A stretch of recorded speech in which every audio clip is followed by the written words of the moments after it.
In the given question, it is saying that when the initial concentration of the reactant is doubled, the half-life period of a zero-order reaction.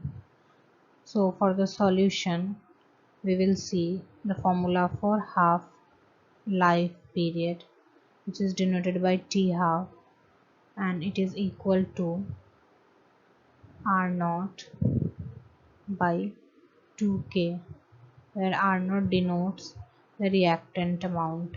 Now it is saying that the reactant is doubled. So we will take that half-life period as T dash. So T dash half will be equal to 2 R naught by 2K. So by seeing T half and T dash half, we are seeing that T half is T dash half is double of T half, because it is R naught by K and it is R naught by 2K. So the answer is doubled.